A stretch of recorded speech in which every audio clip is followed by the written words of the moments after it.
SANDCAST beach volleyball with Bourne and Travis Mewhirter, and obviously me and Tri are still in different parts of the world as we have been for the last month and a half. So this is the second podcast we are recording in Bulgaria, and I got the Serbian prince over here, DJ Klasnic. How we doing, bud? Pretty good. Thanks for calling me. Thanks for the invite to be a part of your podcast. It's always a pleasure to be talking about volleyball and have some chat with somebody who has a lot of experience and knows a lot of people and a lot of good stories. Yeah.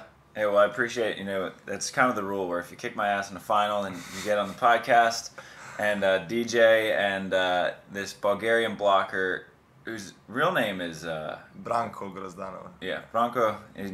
DJ's got the last name. They beat me and Adam pretty good in the finals of a Bulgarian National Tour event here at Sofia Beach, which is kind of like a good tune-up before the FIVB, the second one of 4 they're having here. It's pretty awesome.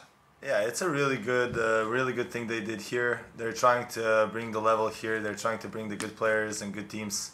So it actually brings the higher level of volleyball for the fans and for the home teams, so they can see and they can improve more, and to bring, let's say, a popularity, to make volleyball more popular to the whole crowd and people who live here. Yeah. Well, you spend a lot more time around this area of the world than I have. I had no idea that Serbia and Bulgaria were just within driving distance of each other. When you came over to practice the other day, you're like, yeah, I'm just driving over from Serbia. It's wait, you're that? I didn't realize you were that close. Yeah, the funny thing is that there's not many places where we can go by car, so it's first time that we have, I'm pretty sure it's first time we have that many big events and some places where we can get points so close to our city. Yeah.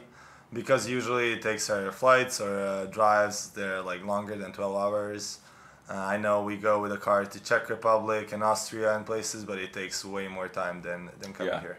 Yeah, what you were talking about how they're trying to it's a good thing because they're making volleyball a lot more popular over here, but what is the beach volleyball culture in this area of the world where you got Greece, Bulgaria, Serbia? It's not obviously Europe is an amazing place to play beach volleyball right now, but what was it like growing up in Serbia? That's a really good question because Europe is probably ruling the world right now in beach volleyball. There's so many good teams. The level is getting crazy good.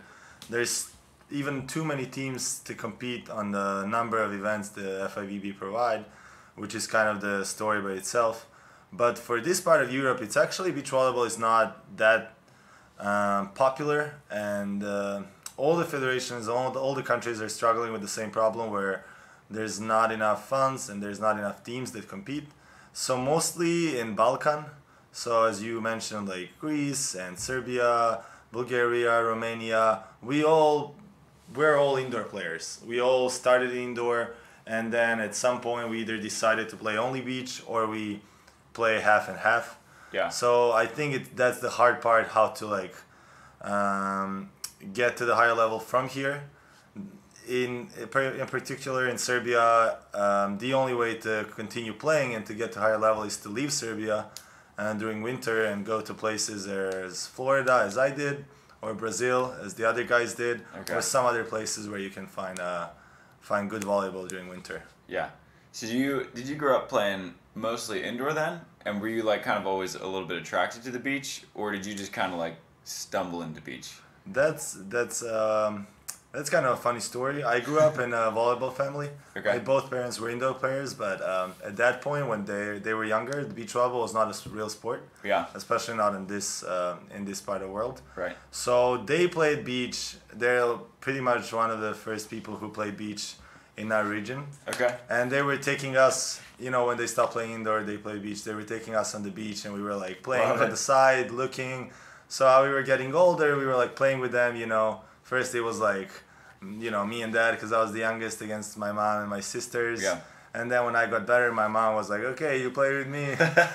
But that's how I started playing beach. Okay. I did play indoor most of the time, but love for this sport came from playing with my family and, being exposed to a new, sport. Yeah. I think I was pretty lucky because it was a volleyball family. Yeah, that's awesome. That's exactly how Delaney got into beach. Because her parents, they played a ton of beach, and they always played co-ed. They met playing co-ed. And so they would just bring Delaney and her sisters out to the beach, like, for tournaments, like, all weekend long. And they would just, like, put them in this, like, little kid playpen so they didn't run off. And so they were just around it all the time. That's how Delaney ended up getting into it. It's funny. It's the same way from Serbia to the U.S. It's how just people get into it. They just follow their parents to the beach. I feel like this sport, like, people who listen to this and who know this sport, they know there's not much money in it. But people who play it, they love it. It has to be some reason how you got addicted to it. And I feel that all of us were crazy about it. Crazy enough that we don't care about anything else. You know, we only want to play and get better. Yeah. Like, no matter how, like, the future looks, you know. So I got addicted a lot. And I'm trying to find my way, you know, through Florida, through other places, changing partners, you know, trying to find my way to get to the top, you know, because I'm really addicted about it. Yeah.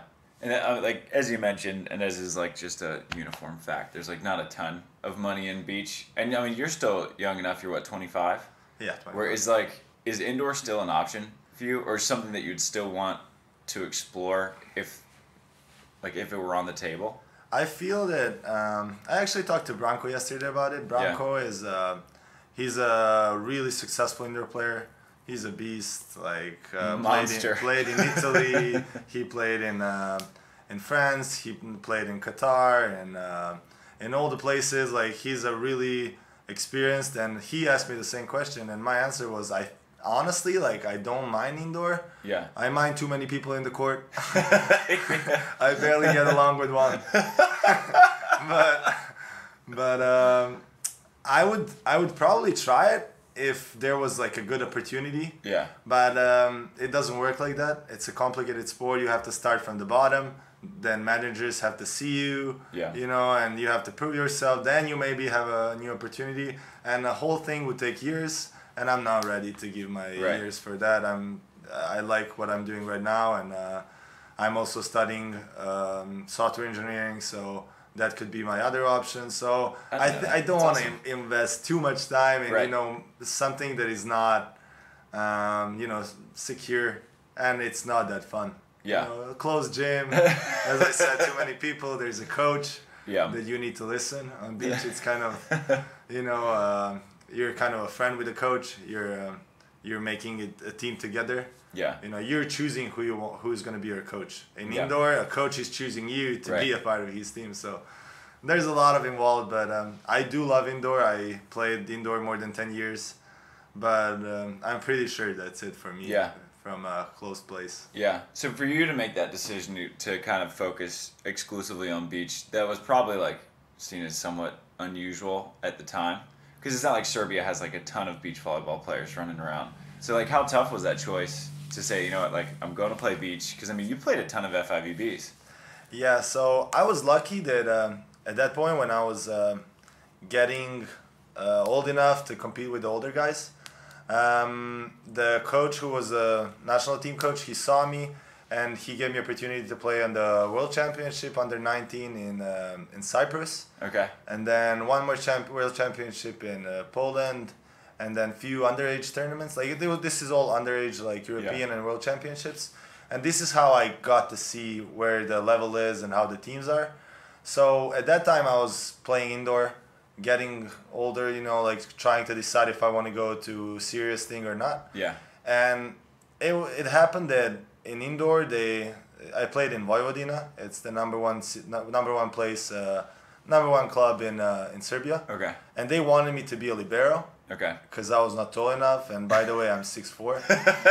But Serbia is really good country in indoor, and we always prefer like tall guys. And they told me I'm not tall enough, and that my ball control is good, so I should be a libero, which I kind of didn't want to do. Right. And that's the reason why I left the big club, went to a little bit smaller club. Okay. And that was kind of, you know, altogether made the choice easier to get to the beach, you know, and try myself in something else. Yeah. Somewhere where they let me spike. It's so funny, dude. Every time I've played, do you know Ryan Windish? I don't know if you would have met him. He lives in California, played at Long Beach, but he was a libero, and I played a couple tournaments with him. And anytime I played with a libero, they're just so intent on making sure people know that liberos can spike too. It's hilarious. Yeah, I got that. Yeah, I was fighting through my career not to be a libero. I played it 1 year, but it's kind of what, I don't know if any libero is listening to this, but I find the best reason for me not to be a libero was if you're a libero and you play great, and your outside hitters or your hitters in the team cannot score, you're always thinking, damn, if I was maybe there and I hit, maybe we would win. If you're outside here and you get blocked, you at least know, okay, I cannot score. It's okay, we lost. But like this, you always have this thinking how you could maybe bring, something better for the team. So that was kind of my reason. I always felt that, I want to be the one responsible for the loss, if we lose, or I can bring something more to the team. Yeah. That's what like the greatest thing about beach is. I mean, you're involved in literally every single play. For sure. And that's why when I played baseball, like I either played pitcher or first base, and I was still getting kind of bored of baseball, even though every play I was involved in. But that's what I love about beach is that like you have to be good at everything, and you're involved on every play. Like even if like we didn't serve you at all pretty much yesterday. But you still have to set the ball every time, and you're still in defense every time. So you're still doing stuff, and you're still in the match, whether people are trying to take you out of it or not. For sure. I mean, there's ways that you can like give less opportunity for a blocker or a defender or serves, but for sure, like even though, for example, you guys didn't serve me, I was talking to Bronco the whole time, so we were making tactic together. Yeah. He was taking one thing, I was taking another thing. Of course, we were taking your high lines. Yeah. From both of you, because those high lines are really like they're so good. Adam, I feel like his hit from the right is really good, but from the left, his line shot is #1 hit. Yeah. And even though I knew the line shot is coming, it was like 60 or 70% of the time I couldn't get it. Yeah. And sometimes even from the middle of the court, it was like a short line that was really good. So that was kind of our #1 thing to take. Yeah. But I'm just trying to explain how you can affect the game, even though you're not getting served, which is amazing, That's the fun of this sport for sure. Yeah. And so you and Bronco won. I mean, how many tournaments have you played here? Has it just been the FIVB and this last one, or have you been playing a little bit more? I'm here already a month. Okay. I played one tournament before FIVB with my Serbian partner Lastimir Lukic. Okay. And we ended up third on that one. Okay. We lost the close semifinals to a winner of the tournament. Okay. Oh, that's right. Okay. Yeah, Neshev, he's a legend here. Yeah. But after that was our preparation for FIVB. And then after that, on the FIVB, we came from reserve list. Some people didn't show up, so we got in the qualifications and played Prudel, ex-Olympian, and they played like ex-Olympian. Yeah. they played with no mistakes, and we pretty much didn't have any chances at that match with our playing. But it was a good lesson, and we continue practicing until now. So for this tournament, me and my partner, we just try different options to like change people just to make, this not FIVB tournament, more like an experience, I'm trying to help him a lot because he's a young player that really wants to learn. So I feel like different partners, different positions. He's blocking with me. He's playing defense with another guy. Yeah. It's going to help him, improve in every aspect of the game.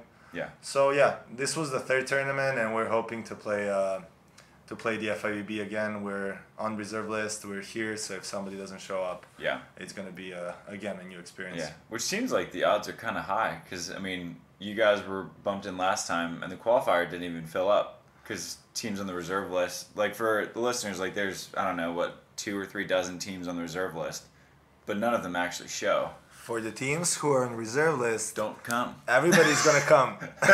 It's really hard to get in.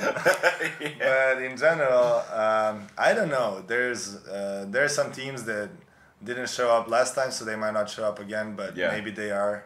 So even if I was in Serbia, I don't know if I would drive or not. Right. But since we're here, it's good. I mean, good chances from 20 on reserve list is, I don't know if I would call it good. Whoever shows up is above us. But But still, it's some chance, and it's good if we get in. It's going to be a good experience. If not, we'll wait for another one. Yeah. Well, do your points from last time?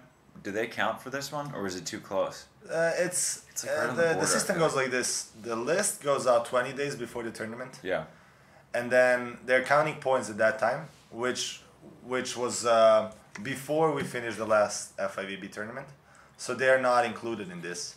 But when they make the list for the qualifications, then they're going to count. Okay. So if other teams from the reserve list, for example, show up, it's going to be our new points against their new points. Okay. So but it's not much. Well, like it was first round of qualifications. Like so 40 points or something? Yeah, because I already have points. It's only going to be my partner's points. So. Okay. Yeah. Gotcha. What would you say is like your kind of like volleyball goal at the moment? Because you're starting, because it looks like you played FIVB for a while. Like you played a ton in 2018, and you beat some good players and some really good teams. I was looking through the list. I was like, damn, DJ, you got some good wins.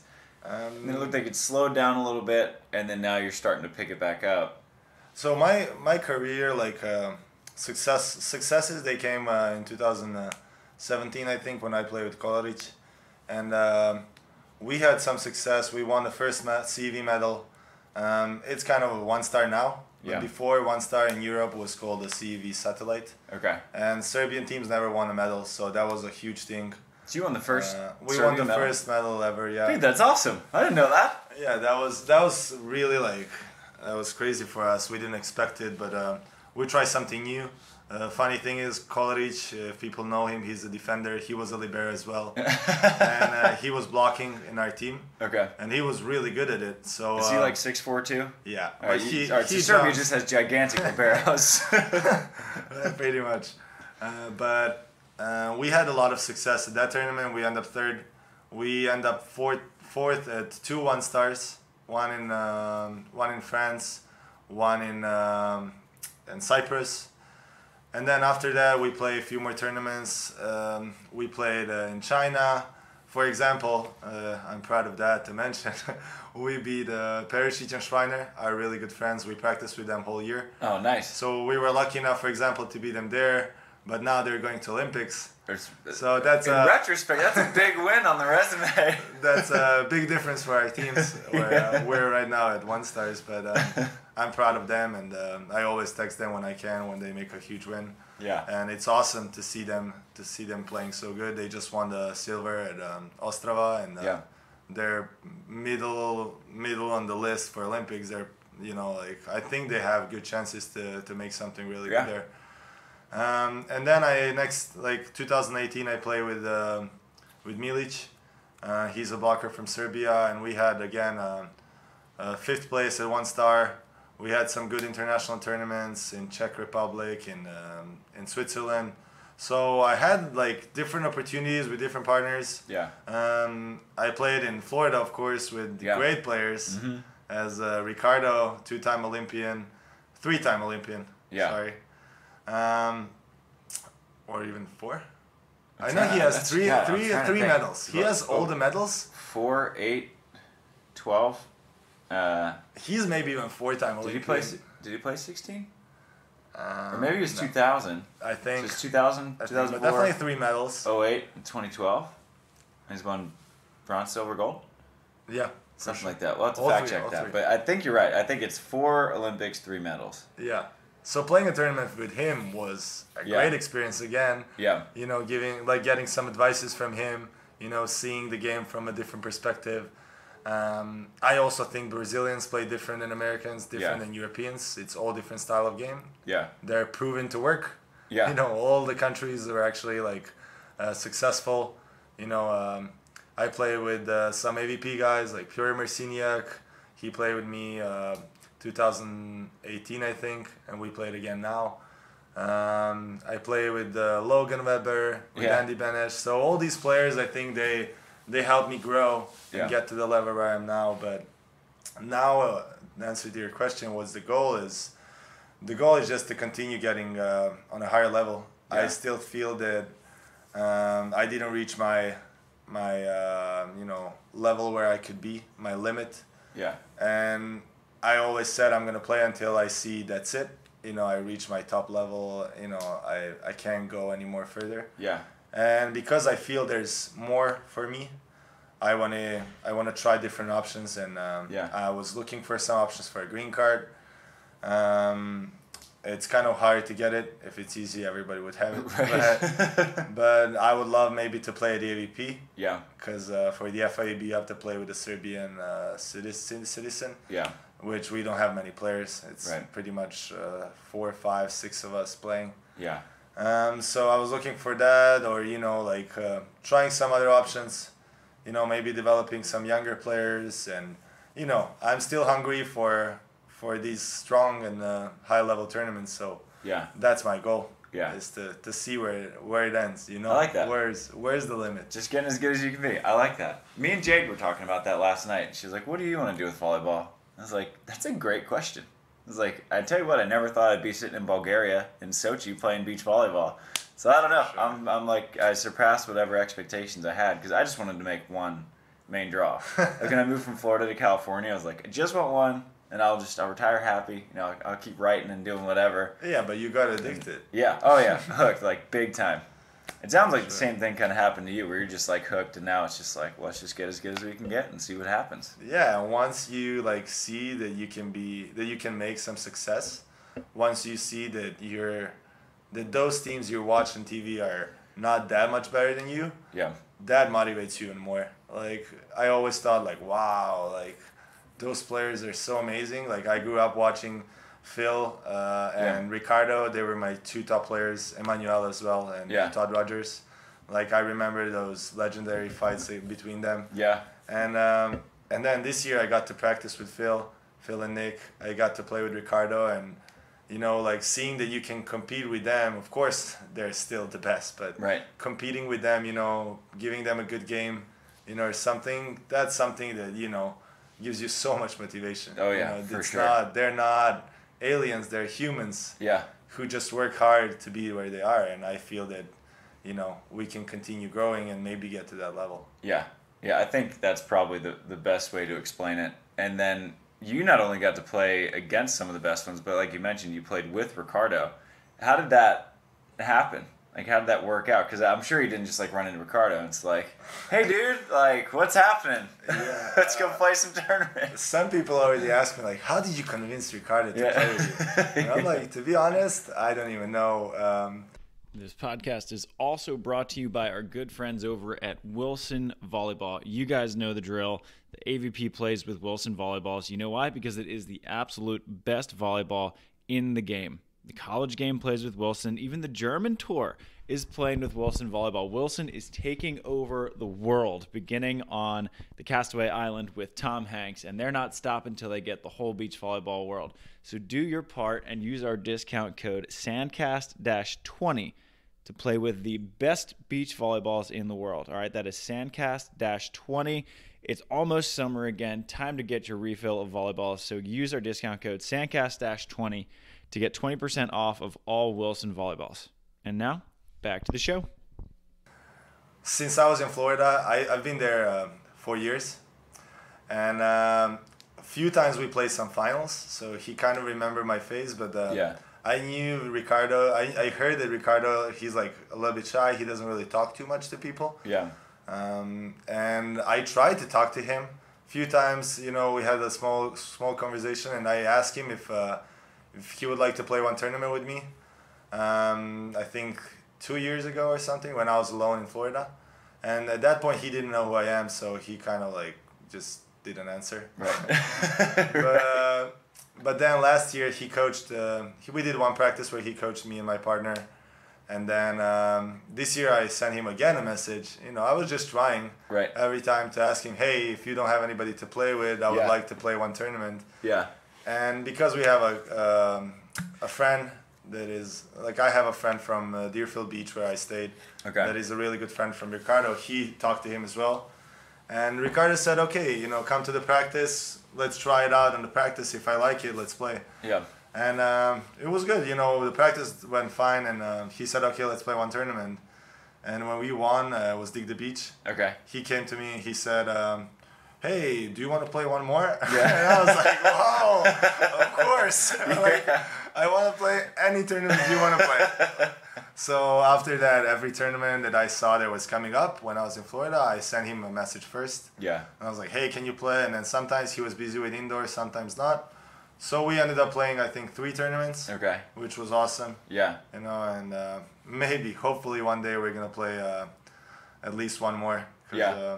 He's so humble, and he's, for me, he's still number one, like, inspiring athlete that I know. Yeah. Because he's 45, for people who don't know, and when I play with him, he enjoys in that game, and he cheers for that point when he wins or when I win. Yeah. Like, it's, you know, the most important point right. that exists. And he played Olympics. He Yep. won medals. Like, Yeah. he went the furthest. He was MVP a million times, like, He'll best go down blocker, as one of the best of all time. you know, and yeah, he's in Hall of Fame. Yeah. And then when you watch him play a small tournament and being happy when he wins that point, or even funnier, being angry at himself if he doesn't make a block that he could, Yeah. it's like, for me, it's like, wow, like, that's the passion that, you know, people should have when they play this sport. Yeah. It's like people should see how, you know, how he enjoys it, and, you know, that's kind of what keeps you in a healthy career.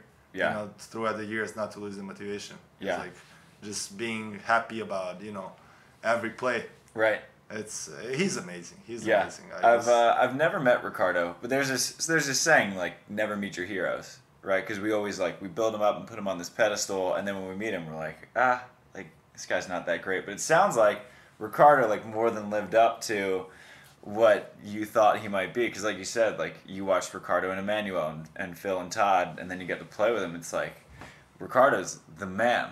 So that's awesome that, like, he not only lived up to these huge expectations, but he's just this really happy Brazilian dude who loves volleyball still. Yeah, as I said, it's really inspiring. Like, he's super humble.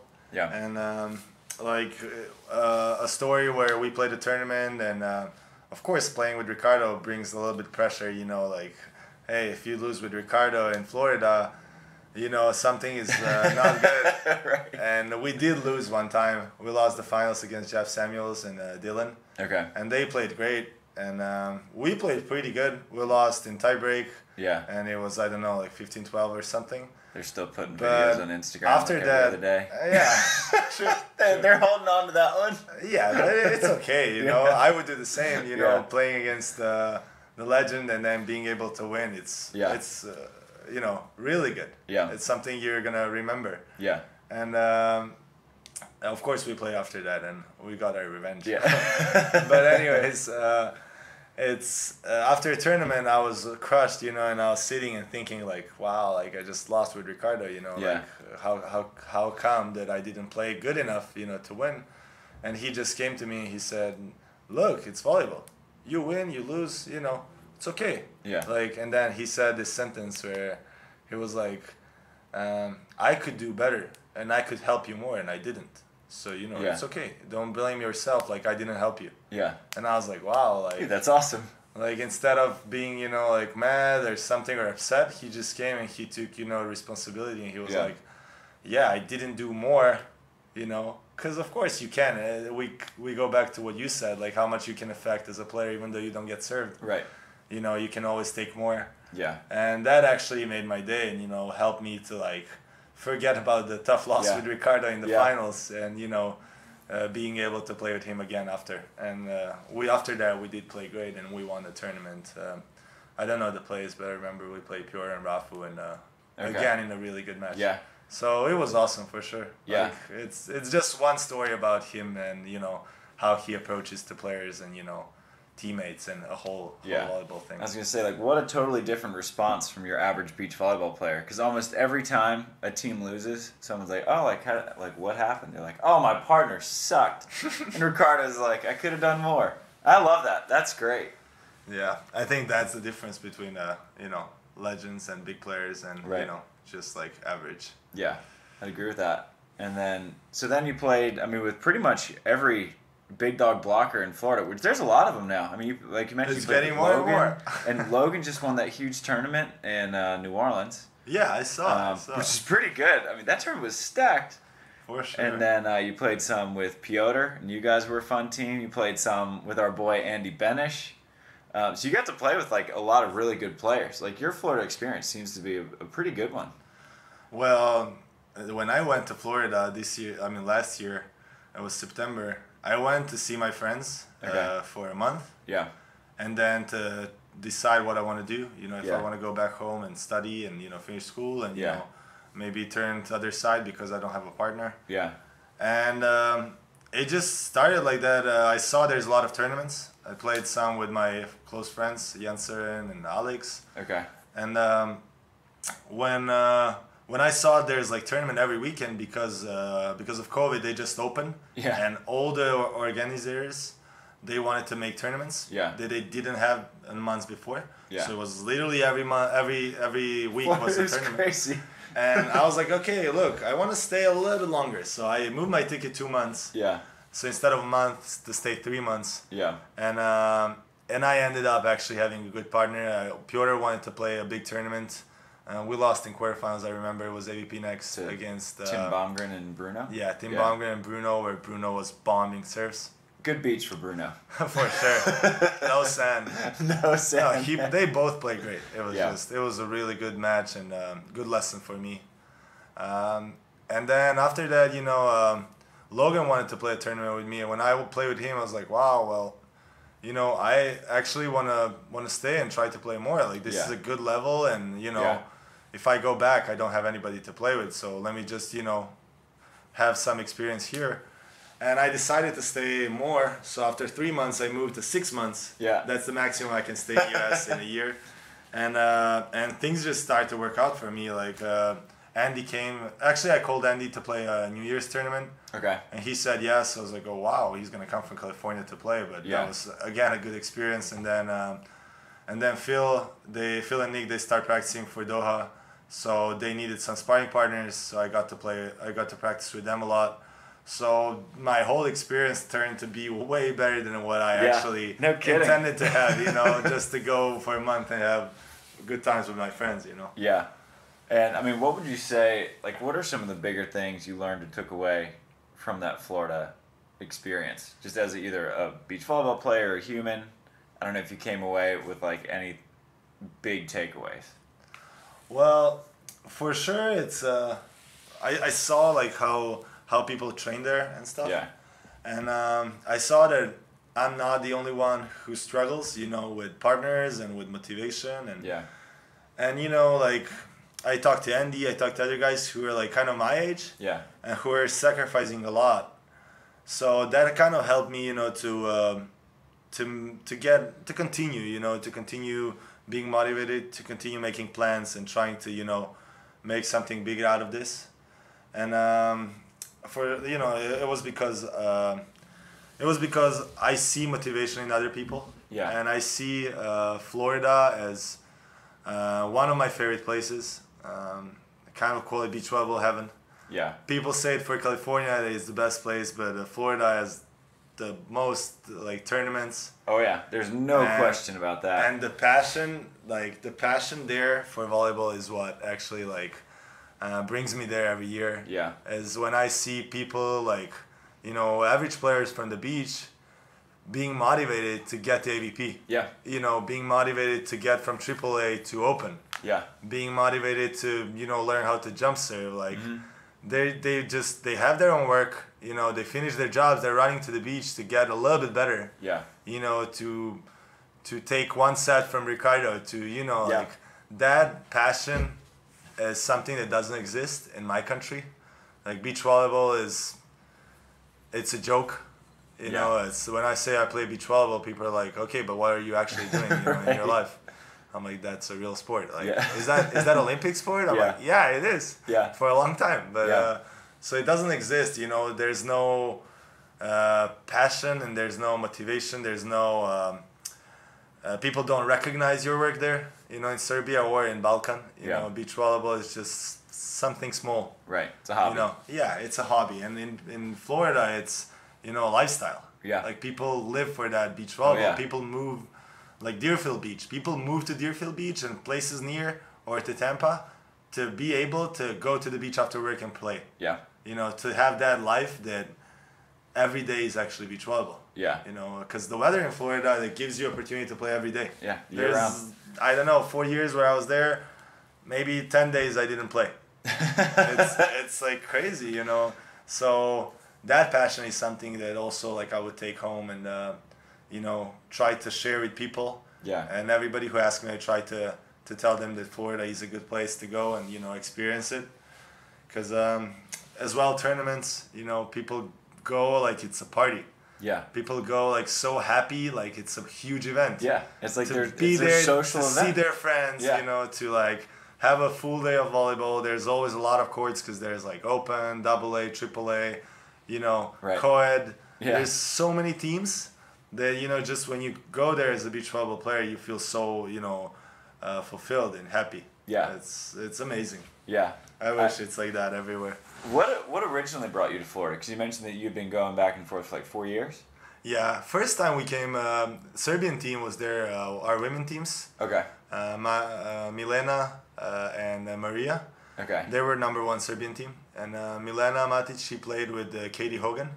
They won. After that, they won a they won 1440, right? P1440, yeah. That's a good win. That was a great win. That was a great win. Definitely the highlight of their careers, I would say. I mean, at least for Milena. You know, after that, she returned to Serbia and started working. Yeah. And she's actually my coach right now. Oh, nice. Yeah, she's That's definitely an amazing player and so much knowledge, you know, and passion as well. Yeah. Like that's kind of something that we're lacking.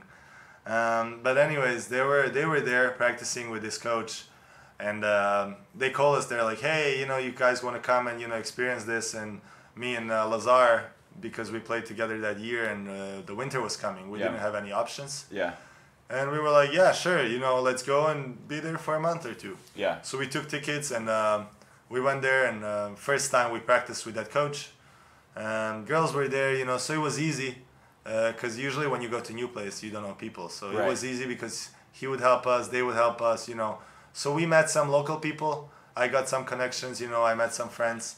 So after that, you know, when we split, second year I came back because I already have friends there, you know. Okay. And I already had kind of a thing.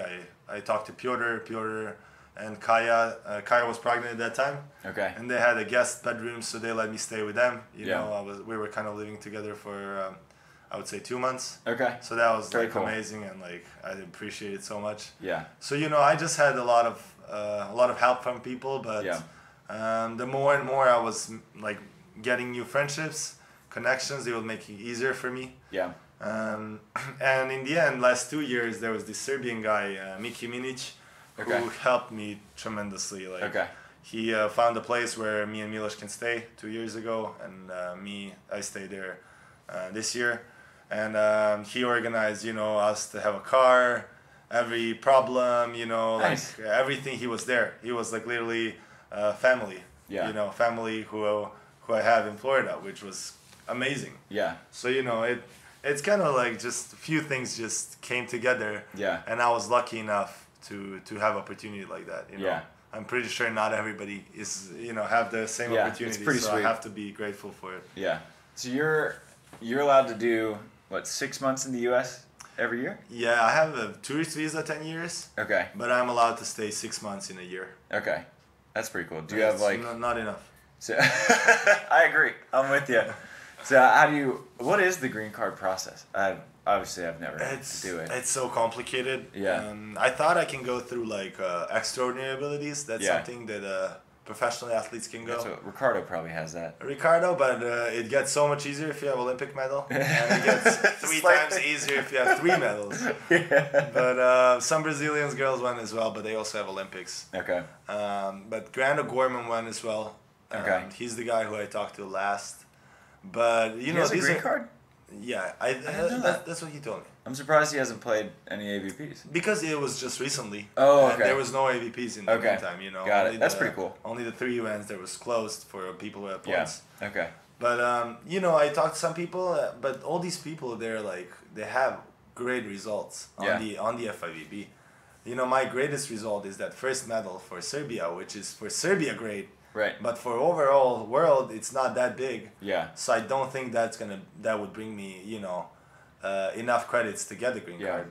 And then the other way is through work, But somebody needs to give you a job, which Right. is again really complicated to find someone who Because would they hire. need to, like, sponsor. Yeah, but they also need to do a bunch of paperwork and stuff, which Yeah. they don't want to do because they don't really need you. Right. It would either be a friend, or you need to be so good in something that people want you. Yeah. Could be some kind of coaching or something. Yeah. Indoor is easier. They're gonna do everything for you to play for their club. Yeah. But who wants to be volleyball player? There's no clubs. Right. So like, why would somebody invest in me in that case? And then you can get married, which is kind of like too much for me. It's too much to do just to get a green card. Yeah. I feel that it's kind of cheating. Yeah. I want to do it the right way. And, I like that. Earn it. Through work or through education or through like sports. Yeah. I mean, sports would be amazing. Yeah. When I talked to lawyer, he said, I don't think your case is strong enough. And I asked him, so what could I do to make it a little bit better? Yeah. He said, you can go to Olympics. I'm like, good idea. All right, done. I'll do that. I never thought about Sign it. me up. So yeah, it's pretty hard. Yeah. It's pretty hard, but I still believe it's possible. And, Yeah. I would love to be a part of AVP. It's just such a long, with history organization that it's just amazing. Yeah. For people in the world, it's not that big, but for me, who I was there, 4 years. Yeah. And I talked to all these people who admire AVP and AVP athletes and everything. For me, it's a big thing. Yeah. I would definitely like to experience it. And a fun story was when I first met Phil. I was thinking to honestly kind of stop playing because I lost my motivation and Serbia, no partners and stuff. Right. And this was recently? Yeah, it was just summer? now when I was Okay. in Florida. That's when I met him. Okay. The first practice we played together actually. Oh, nice. And he didn't have a partner, so we played together. And That's awesome. I played pretty good because he was playing with me. So he brings 4 blocks and 3 aces and every good set. So it kind of gets easier for you. Yeah. And after the practice, he comes to me and he's like, you should get a green card. And I'm like, yeah, why? He's like, to play AVP. Yeah. It's going to be really good. They're going to have a lot of money in the future. And I'm like, yeah, you think I'm good enough? He's like, yeah, for sure. Yeah. And that moment when he told me, he believes, it just clicked in me. And I was like, if somebody who's that experienced and had so much success as Phil, if he believes that, I'm on a good level, then maybe, it's in my head, that I kind of lost motivation and stuff. Yeah. But, then, when you're not motivated, you start being too how do you say? Critical to Yeah. yourself. So, at that moment I was like, okay, he's right. I believe that I can compete with these guys, Yeah. And after that I played with Andy and, we had some good runs. So Yeah. I believe that was the trigger for me to come back, more motivated and, try to find that way. Yeah. It's really hard. It's still hard, Oh, yeah, And every for sure. day I am trying to figure out my plans, how to continue and where to go to continue improving. But, Yeah. it's just important to have that goal that, it keeps you on the right track. No, for sure. And that's awesome because, Phil, he doesn't just, hand out compliments like candy. For sure. Those are hard to come by from Phil. So, when Phil compliments you and says that, hey, you could do well, he means it. That's a pretty high praise for you, Deej. For sure. No, coming from someone like that it's amazing. Yeah. Pretty cool. I mean, you got to play with Phil a little bit. You got to play with Ricardo. It's Pretty good names. I say it, sometimes, but when I go to Florida, it feels like a dream, Yeah. It feels like it's not my life because my family is in Serbia, Yeah. so everybody there, it's different environment, Yeah. So new friends, new family, as I Yeah. said, Mickey, who helps me with everything, Right. so I'm on call every day with him, not Yeah. with my parents, and different volleyball partners, different training group, tournaments, I got to play with amazing players Yeah. that I never, thought about. Yeah. So it literally feels like dream. There, Yeah. when I'm there, it's normal, I'm Right. just practicing with Phil. Right. But when I think about it, I would never think that that's gonna happen, a year or 2 years ago. Yeah. So it's definitely something special that, it's gonna stay with me forever. Yeah. Well, I feel like we can, you can kind of scam your green card application because if you want AVP next, you can just leave off the next. I won some AVP tournaments. You're not lying. Yeah. There's ways to hype these resumes up. I didn't win AVP Next, I think. No? It was a New Year's. Okay. And we lost to Ricardo and Rafu, me and Andy. Okay. Decent team. But we had that first set, and then I made something so stupid. Yeah. For people who know windmill, Troy you Phillips did did the- it, or you got that. And the ball was behind me, so Yeah. I was like, this is a great idea. And after that, we lost 3 points in a row, and we ended up losing the set, and then we ended up losing a match. And Yeah. I was like, wow, like way to ruin the good playing in that set. But yeah, I mean, second place at the AVP Next was definitely like a good result for me. And when I was talking to Lair, I was thinking that would be a pretty good thing. Yeah.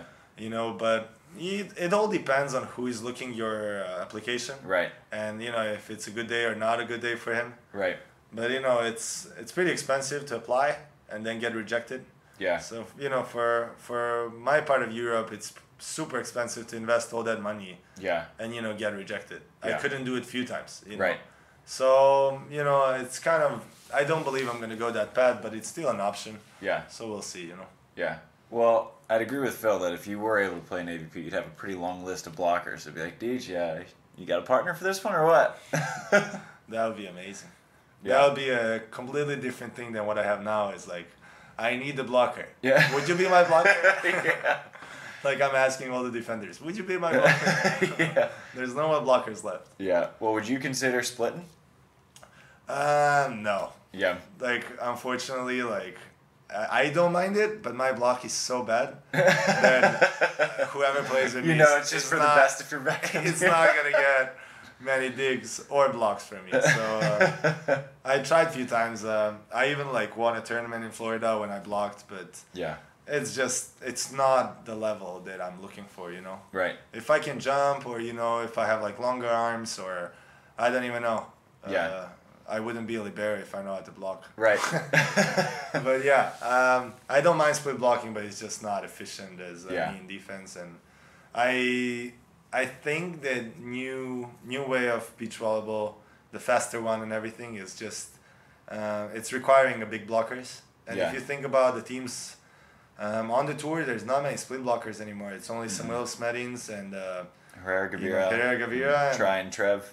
and Ingrosso brothers who are coming. I haven't seen them in a while. Are they Yeah, still but playing? I kind of see that they're like preparing, so they might come back. But you know, Okay. there's only few teams that actually split block. Mostly it's a blocker and defender because the level is like getting higher and higher. Right. And I think that's kind of like it's hard to work on everything.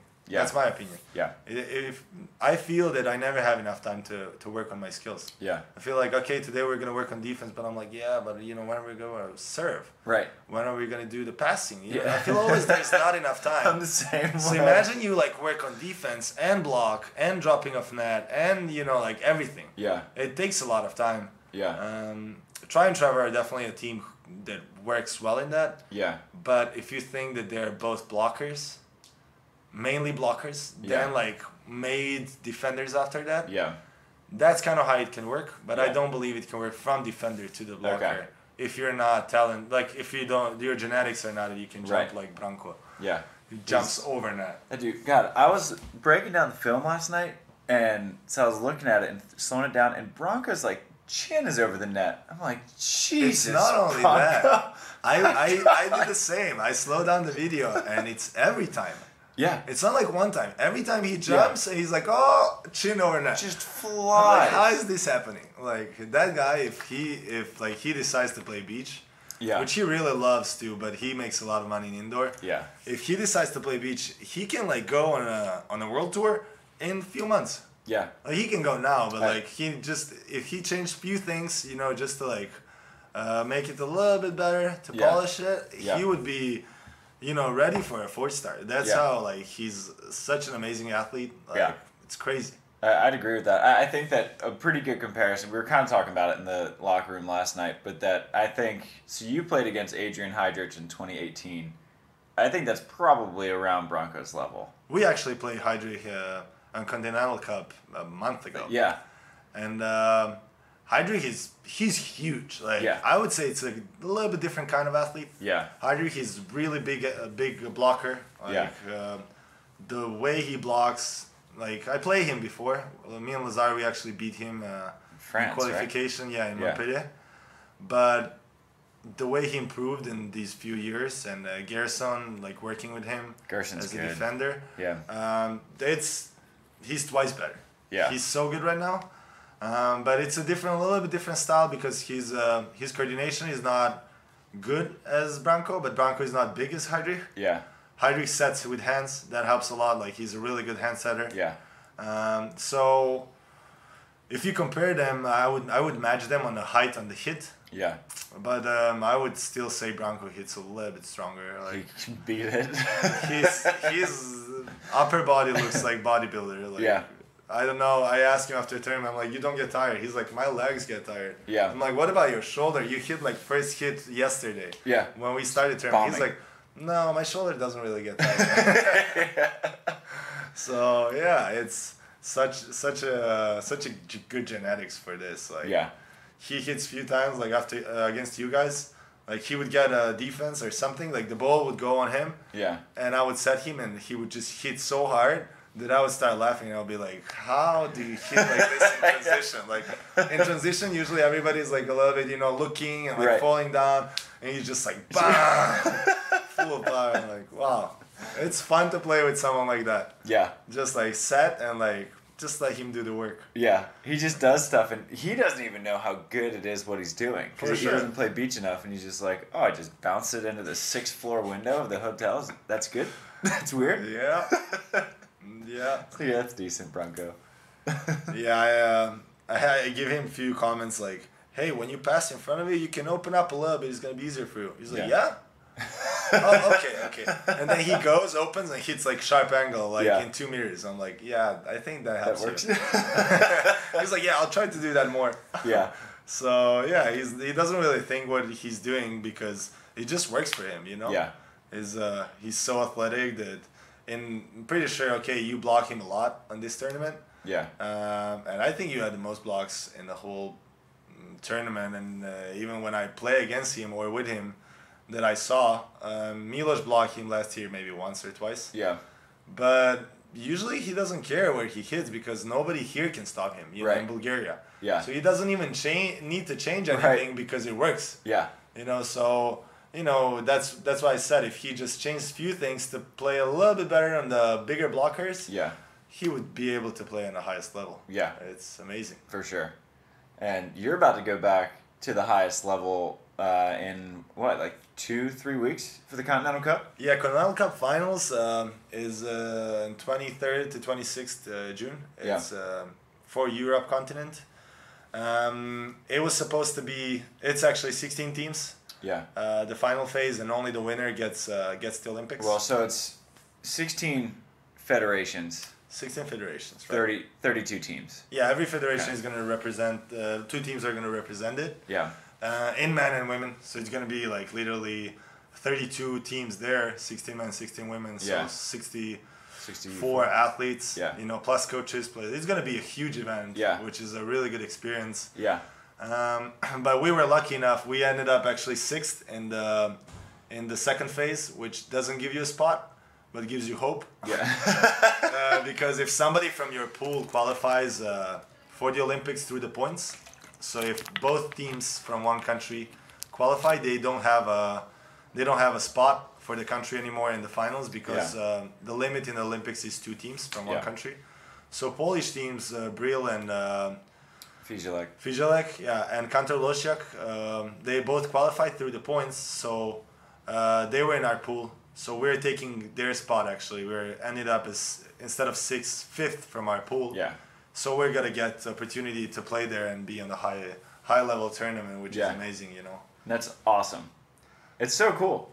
And I mean, even though you guys so now you're in the Continental Cup, and so the way it works, which listeners, I had no idea this is how it works. So it's like, it's not you versus, it's not like you're trying to win it on your own as a team. You're like with your federation. So it's going to be Serbia's 2 teams versus Germany's 2 teams. 1s play the 1s, 2s play the 2s. one play the two play the one. Yeah, but it's same. And then, so if you guys split, then it goes, you guys pick your best team to play Germany's best team, and then the winner, then that federation moves on. Right. Which is cool. I think that format's awesome. No, I honestly, I think they took it from tennis. Okay. Or something like that. There's Davis Cup in tennis that kind of works the same. Okay. But it's a great format. It's super fun because you cheer for your own country. Yeah. So it kind of brings you more together as a federation. Because usually, you can see teams, let's say, I'll take Polish teams right now, just for example, like 2 teams. And, they're on the world tour, but they don't cheer for each other because they have their own business there. Right. But here, you cheer because it's your country. You have few coaches together, you all come together as a federation. You need other team to win so you can go further. So it kind of brings you closer, Yeah. And I feel that us in the second phase that we got more closer together, 2 Serbian teams, because we were all trying to help each other. When we were practicing, we were challenging each other to get better, so we can all be better on that tournament. Yeah. So it's really cool format, for the thing. But I honestly think one spot for Europe, it's too small. It's way too small. For the level. Europe's the best continent. Before it was kind of different. There was like the winner gets the Olympics. Second play goes to like Continental Cup. I don't know what was that. Where the second place from each continent plays together or something like that. Okay. Plays the tournament. Yeah. Which Europe, since Europe is the pretty much strongest continent, they would usually win. Right. But like this, it's pretty tough. Oh, yeah. Pretty tough to compete. Like, there's Germany teams. There's Latvia teams. Samoa Smedens. There's... The Dutch. The yeah, Dutch for is sure. Netherlands. Good. There's so many good teams, that's going to be, battling for one spot. Yeah. And then it's just going to be that one match that's going to decide. Or maybe the golden match, which is even more fun. What's the golden match? Golden match is when it's 1-1. Okay. And then they play and it gets so intense, Yeah. That's what I was thinking about. Like, so Smolev's and Smedens. I mean, Smolev's has been in every Olympics since 2008. Smedens has been in every Olympics since 2012. And won the medal. And won a bronze. And now they have to win the Continental Cup just to get into the Olympics. Which is crazy. Sure. Did you watch their match against Nikolai and Lupo? Because if they won, they'd have been in the Olympics. They'd have jumped the Grimald's. Yeah. And they lost like 21-19, 30-28. I was like, oh, man. I honestly think they picked up a little bit too late. But their last tournaments, they played really good. Like, I watched their matches and they just played good. It was fun to see that all the teams that needed to qualify, they were playing great. They picked it Like, up. they were all, like, winning their pools, like, battling each other. Like, Greenwald brothers were fighting for it. Karambula played great. Kontralosiak won a tournament. They went off. They won a tournament when they needed the most. Like, they didn't win a tournament for a long time. Yeah. So it was really nice to see, these teams bringing the form up, and playing their best volleyball to get to their dream, Yeah. It's crazy. It was fun to watch. And Kelly Clays and Sarah Sponsel. For sure. That's so interesting. They hadn't won one tournament, and then they needed to medal in the last 2, and they won both. It's badass. I give them opportunity. I think, I give them credits for it, and I think they have a good opportunity at the Olympics right now. I think so. Like, with the shape they are in. They're the best team in the world right now. Yeah, with the shape they're in. Yeah. It's going to be awesome. Yeah. I'm excited to watch this Olympics. I feel like beach volleyball, as it gets bigger around the world, it's just getting deeper and deeper and deeper. We're not pretty much anybody can win. I mean, Brouwer Musen hadn't won a tournament in how long? Yeah, but now they did. And now that they won, Andre and George just came out of nowhere. For sure. They didn't even break pool in Sochi, and then they get third and looked like almost unbeatable. It's awesome. Volleyball's so fun right now. Andre and Georgia, they're not in the Olympics. They're not in the Olympics. That's also like... They're ranked 8th in the world, but they're not in the Olympics. It's because brutal. Alisson is going, right? Alisson and Alvaro and Evandro and Bruno. I don't know if you know the story, but Alvaro used to play with Ricardo. And when Alisson stopped playing with Andre because it didn't work, he called Alvaro. And Alvaro called Ricardo and he told him, I want to play with you. Yeah. Because Ricardo was his mentor and he was teaching him everything. And they play actually really good together. They won in Warsaw in 2018. And Ricardo just told him, look, I'm getting a little bit older, and I don't really want to run to Olympics. Like I did my Olympics. Right. You should just try to go with Alisson. So Ricardo actually told Alvaro to go and play with Alisson. That's awesome. He gave Alisson Alvaro, and That's great. It's such a nice thing from Ricardo. Yeah. Because he could be like, no, stay play with me, but yeah, he gave him that opportunity, and look, he's going to his for Olympics. Yeah. So that's cool. That's amazing for That's him. cool. I like hearing stories like that when players just kind of like sort of pass them on, and they give them the best situation possible. For sure. And I'm happy it worked. I'm happy it worked. Yeah. Yeah. So maybe you got the Olympics coming up. Who knows? Yeah, I mean, if you just win your matches, you're good to go. As my friend Nikki from Florida, as he would say, anybody can be beaten at any given day, so why not today? Why not today? And, we'll see. Yeah. We're not going there to lose. We're going there to give our best. We're all hungry for it, and sometimes that dream can, get you to play your best volleyball. Oh, yeah. I'm pretty sure it's going to be a good volleyball over there. Oh, yeah. Everybody's coming hungry. Yeah, it's going to be a fun experience. So you got hopefully the FIVB this weekend, and then when do you leave for the Netherlands? I'm pretty sure next week we're going to do some kind of preparations. Okay. That's kind of how we do it in Serbia. Yeah. A few days we're ready. But we'll do some preparations there. And then we're going to go to Netherlands, I would say, a day or two before, because I remember we couldn't go earlier in Baden because of COVID. Okay. Bubbles, so they don't let you come too early. Yeah. Then they have to take care of you. And the bubble, it starts for all the teams at the same time. So maybe 2 days before, I don't know. And then after that, I might actually go to France.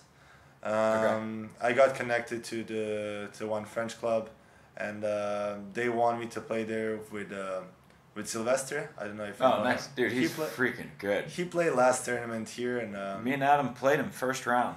Oh, yeah? Adam was like, all right, so this French team, that's a bad draw. And then we looked at the draw, we were like, that's who we got. Jeremy's good, man.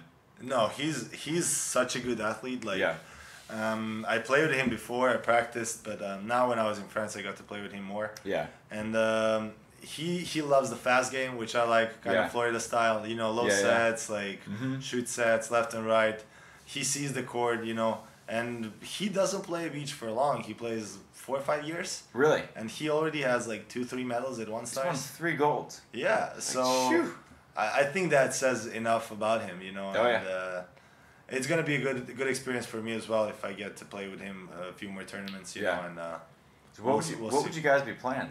Is there a French tour? French tour, yeah. There's some French tournaments. There's some club tournaments, I think, in France. So, it's kind of a test to see how we would work together. Yeah, it's pretty good. That would be awesome. So you still got a fun summer coming up. Yeah, for sure. Yeah. And then after that, we'll see. I'm thinking for my options. Maybe France would be an option after. Maybe California. Maybe, I don't even know, Florida if my Serbian friend calls me back. Yeah. Maybe, I have a friend in Dubai. Okay. That has a beach volleyball. They're Serbian friends who opened a beach volleyball school there. Okay. So they might be needing a coach there, because they're opening more spots. Okay. There's a camp volley tours in Spain for a few months. So, September, October. Yeah. So there are some options that I need to decide what I want to do. But, it's good to have few doors open. For sure. And then you can decide, what you think is best for you. And, right now I'm leaning on California. Yeah. Because I have you to help me. Yeah, I got a spare bedroom for you. It's just waiting for you. Yeah, I'm leaning for California because I think there I could do the Masters. Okay. And, I think I could start, my life, in right direction over there. Yeah. And, who knows where that's going to bring me in the end. Yeah. But, one injury or one, new opportunity somewhere else can turn you, for 180 degrees. So I don't want to say anything too early. We'll see. We'll see in a month or 2 or 3, Yeah. how it goes. We got some good options, man. For sure. I'm excited for you. Well, hopefully you get in this weekend, and good luck if you do, and definitely good luck at the Continental Cup. We'll follow on that. Thanks a lot, yeah.